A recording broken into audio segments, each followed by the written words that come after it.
Bienvenue pour cette nouvelle vidéo sur le diagramme de Gantt, qui est un outil de planification de projet. Ce qu'il faut retenir tout d'abord, c'est que le diagramme de Gantt, c'est un outil de représentation graphique des tâches. Comme vous le voyez en bas, avec notre exemple sur un déménagement. Donc le diagramme de Gantt va nous permettre de représenter concrètement les différentes tâches et de visualiser l'ordre du projet. Nous ferons un exemple tout à l'heure. Le diagramme de Gantt permet ensuite de planifier les différentes tâches. Ça va nous permettre de trouver l'ordre, de savoir quelle est la tâche que je dois commencer, puis terminer pour en commencer une autre. Et enfin, c'est un outil de pilotage très important pour un chef de projet. Il va nous permettre d'affecter les ressources. Par exemple, vous voyez, en bas, nous savons qui est responsable de quelle tâche. Par exemple, préparer les cartons, c'est une tâche commune à Paul et Sarah. Donc ça va nous permettre d'affecter les ressources humaines, mais aussi de savoir comment gérer les ressources dans le temps, puisque nous connaissons les différentes tâches à exécuter et leur ordre. Nous allons remplir le diagramme de Gantt pour justement voir cette capacité à représenter graphiquement et à planifier. Ce que nous voyons, c'est que la tâche A, préparer les cartons, n'a pas d'antécédent. Elle va prendre 2 jours. Donc je vais donc colorier les 2 premières cases. Ensuite, pour charger le camion, il faut bien évidemment avoir terminé de préparer les cartons. Donc je vais commencer la tâche B juste après la tâche A. Vous voyez, elle commencera et elle prendra toujours 3. De la même chose, la tâche C, amener les cartons à la nouvelle adresse, tâche réalisée par Sarah, comme je vous disais, un pilotage, je sais qui fait quoi. C'est une tâche que je ne peux faire que si le camion est chargé, donc je la ferai commencer en jour 4. Ensuite, décharger le carton, encore une fois, il faut impérativement en antérieur que j'ai terminé la tâche C, donc je me mets après la tâche C, et je colorie un jour. Ensuite, nous avons 2 tâches que nous pouvons commencer au même moment, ce sont les tâches E et F, puisqu'il suffit simplement d'avoir déchargé le camion. Nous remplissons donc les 2 dernières tâches.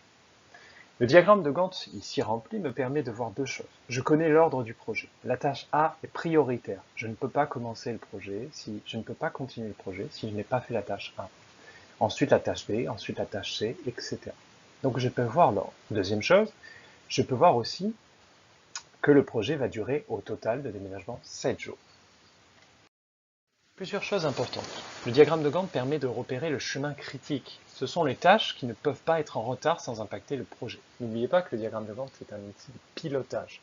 Si je re-remplis à nouveau, vous voyez la tâche A, je ne peux pas être en retard. Si je suis en retard ne serait-ce que d'un seul jour, je décale tout le projet. Même chose pour la tâche B, même chose pour la tâche C, même chose pour la tâche D. Par contre, la tâche E n'est pas en rouge. Pourquoi? Parce que si je finis la tâche E avec un jour de retard, je suis quand même à 7 jours de déménagement. Donc, vu qu'elle n'a pas d'utilité pour le reste du projet, j'ai un jour de marge. Donc, les tâches qui sont critiques sont les tâches en rouge, elles sont impératives dans le sens qu'il ne faut pas prendre de retard sur ces tâches-là. Donc, ça permet encore une fois au chef de projet de piloter son projet en sachant que ces tâches nécessiteront le plus de ressources matérielles, humaines. Donc on a parlé du chemin critique. On a ensuite un deuxième concept qui est important, c'est la marge. Comme je le disais tout à l'heure, la tâche E dispose d'un jour de marge. Dernière chose, quand 2 tâches commencent en même temps, ce sont des tâches synchrones. C'est le cas de la tâche E et de la tâche F ici. Vous le voyez, elles commencent toutes les deux au jour 6. Pour conclure, et ce que vous devez retenir ici, c'est que le diagramme de Gantt, c'est un outil de gestion de projet. C'est un outil graphique, c'est son intérêt premier. On le voit graphiquement, les tâches importantes, les tâches qu'on va devoir faire de manière prioritaire. Elle va permettre donc au chef de projet de piloter son projet, et il ne faut pas oublier de piloter ses ressources. Pourquoi il utilise un tel outil? Comme nous l'avons vu dans le cours avec le fameux triangle, un diagramme de Gantt va vous permettre de gérer la contrainte de délai, mais aussi la contrainte de coût en affectant les ressources aux endroits où elles seront les plus utiles. Ces choix sont importants, essentiels pour garantir la qualité du projet. Enfin, dernière chose, il permet au chef de projet d'identifier le chemin critique, les tâches qui ne peuvent pas être retardées, et les marges, c'est-à-dire les tâches éventuellement où on peut se permettre d'avoir un petit peu de retard et donc peut-être affecter moins de ressources.